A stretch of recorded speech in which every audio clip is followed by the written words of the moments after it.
Shady, you had an illustrious career, but as I look at the statistics right here, your best years were when Jason Kelce was at a center. Your best years. You led the league in rushing touchdowns in 2011, Kelce's rookie year. You led the league in rushing yards a couple years later, Jason Kelce's third year. Jason Kelce, one of the greatest Philadelphia sports athletes ever. Ever, yeah. You obviously are as well, Eagles all-time rushing leader. So there's no better person to talk to on today than you, LeSean McCoy. What are your thoughts on Jason Kelce? Well, first of all, I want to tell Jason Kelce, man, well, I call him Kelce, is congratulations, had a greght career. I've been watching it as a teammate of yours and as a fan, man. So I'm so proud for you and your family. I'm happy for you. Okay, on the second note, I want to say this. Imagine a lineman, a center, right, with people wearing his jersey. Most people don't know what the lineman look like. Yeah. That's how big he is to Philadelphia. Yeah. And the type of player he is what Philadelphia is reminded who they are, right? You talk about brotherly love. He loves all his teammates. Yeah. You see from his speeches, his interviews, he's always talking so highly about his teammates, right? You look at the stuff he's doing in the field. Kelce's one of them guys where he's hurt. I don't care, surgery, injury.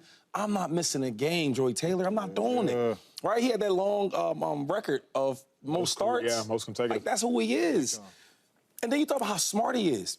There's never been a guy I've been in the room with, maybe Eric Wood was pretty smart in Buffalo, but Kelce could tell you whatever the defense wanted to do, he knew exactly what they wanted to do. When you talk about making adjustments at halftime, he was part of that conversation with the coaches. And I remember being there like, dang, if I don't know something, hey, Kelce, what I got on this play? And that's the type of bond we really had. Talk about, like, being with a teammate that we are from two different backgrounds, right? After the game, I'm going to the club. I'm drinking bottles with big chains hanging out when I was a kid. But him, he want to get beer. One of his guys, maybe beer thrown back, and he's going to be on time for work the next day. I'm so happy for this dude. Kelce should be a type of player who they need a statue outside the stadium. Because he stands for what Philadelphia Eagles is all about. Yeah. So enjoy your retirement. I'm going to give you one Philadelphia, story. He got drafted 6th rounder, right? So after, this is being honest, after, the 3rd round, I don't ask who we drafted. After the 3rd round, I don't care who it is. You know what I mean? Give me the water boy, whatever. So we drafted him in the 6th round, right? We had a guy named Jamal Jackson, who was the starter for so many years. He did really well. Kelce was here to replace him, kind of. So I remember Andy Reid drafted him. I'm like, Andy Reid, we're tight now, because he didn't talk to rookies, but now I'm a guy now.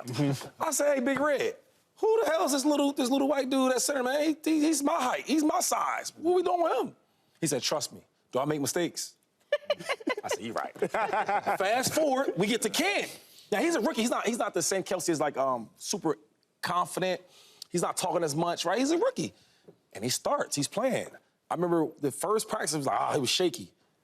After he got better and better, I started seeing drastic change. I remember going to Coach Randy Reid like, hey, you was right.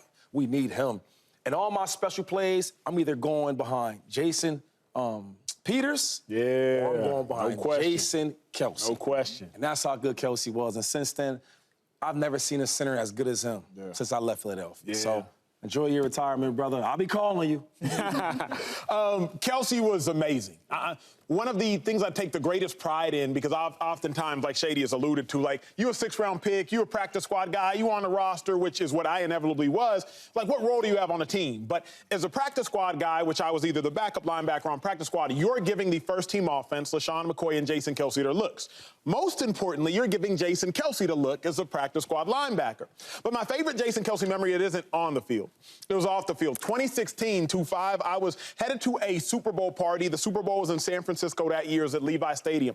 I'm headed to a Super Bowl party. It's about 12:20 a.m. I'm walking in. Jason Kelce and our former teammate, one of Kelce's close friends, Connor Barwin, are walking out. I was a practice squad cat. I started like 3 games, 5 games in Philadelphia, played in maybe 30, whatever the case may be. So I'm like, those are the stars. They don't even know me. I don't even speak to them. Yeah. I'm walking this way, they're walking that way. I'm not even going to speak to Kelce or speak to Connor because I'm like, they the big dogs. Who am I? I walk by him, Kelce looks at me. Acho, look over. Get the hell over here. I say, what up, bro? He said, you're always my teammate. And that hit me in that moment because I was like, you still playing at the highest of high levels. I was on the squad for 3 years. I was just giving you looks. I wasn't even going to bother wasting your time by stopping you as I'm walking into this club that you're walking out of. But he said, get the hell over here. And he checked me and said, bro, you always my teammate. Cut to last year after the Eagles lost the Super Bowl. I'm on the field. And I walk over to Kelce. Confetti's falling on his head as he's looking for his brother Travis with tears in his eyes. And I look at him and I just say, hey, bro, I love you, bro. And we had a moment on the field with the confetti, the red and the yellow confetti for Chiefs falling on Jason Kelce's head with tears in his eyes. And I just hit him on the chest 2 times and said, I love you, brother. He said, I love you too, man. And so, like Shady said, he embodies brotherly love. Yeah. He embodies being a teammate, but even more than that, 6-time first-team All-Pro, he embodies just being a dude. Just a dude. Yeah. Get his jacket ready. Yeah, you know, well done, brother. But get his jacket ready because he will be a Hall of Famer. I just truly don't think people understand how hard it is to play the center position. Sheesh. You got a 300-pounder in front of you. You're the only guy that has to hike that ball. It's possibly going to be in the gun. A lot of the times you got to make sure to snap on point, and then you got to block somebody up front. And this dude, like Shady said, didn't miss games, was there every game. And people don't understand, besides the quarterback, he is the quarterback of the offense. If he is not playing well or he's not communicating with everybody, making sure everybody's on point, no play is going to be successful. LeSean McCoy going to have to play every game like he was in the snow, making a bunch of people miss because the play is not going to be successful if Jason Kelce does not put his guys in the right position to be successful. So the center position is so hard to play. He did it at a very, very high level. You talk about 6-time All-Pro. We ain't talking no Pro Bowls or no. We're talking 6-time All-Pro. That's the best in the game at that time, year after year after year. And then you just talk about some of the offenses and some of the players that he blocked for. Shady, 17 touchdowns in 2011, rushing, most in Eagles history. 1,600 in 2013, most in Eagles history. Then you got 160 rushing yards per game, most since 1950. Carson Wentz, 33 passing touchdowns with him blocking under center.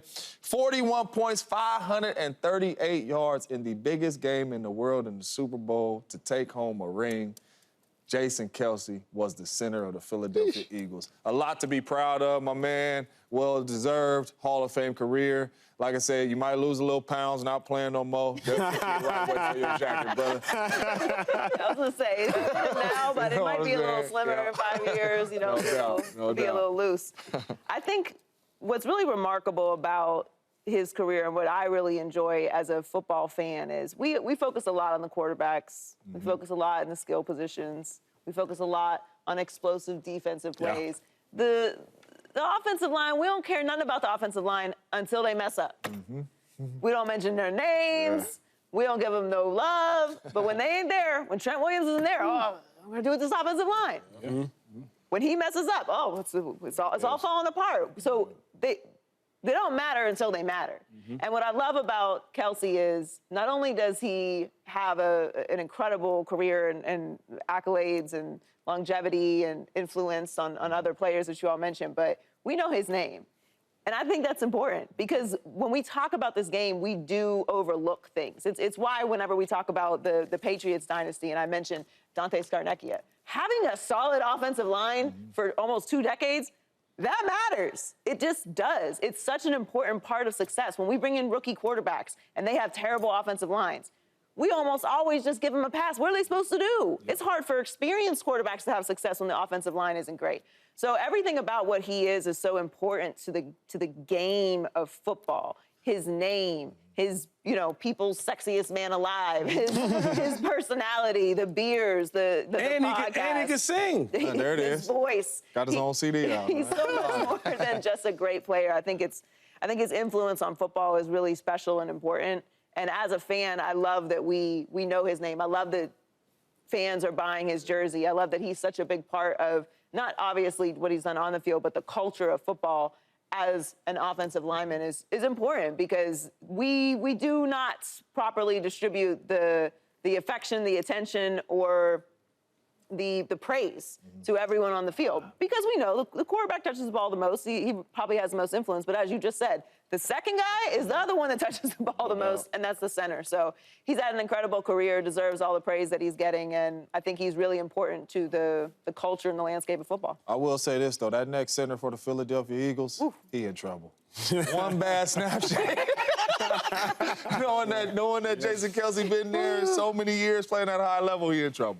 I will say that it can't be forgotten that Kelce has been a part of every meaningful offensive season, single season record for the Eagles. Crazy. 2011, Shady, most touchdowns in a season for the Eagles. Kelce was a center. 2013, most rushing yards by a player. LeSean McCoy. Kelce was a center. Crazy. 2018, Zach Ertz. He had the most receptions for a season. Jason Kelce was a center. 2019, Carson Wentz had the most passing yards for a season. Jason Kelce was a center. 2022, A.J. Brown had the most receiving yards for a season. Jason Kelce was a center. If you look up any meaningful or substantial offensive statistic in Eagles history, Jason Kelce, he was there for it. Subscribe here to get the latest from Speak, and go watch a few segments from our other shows on FS1.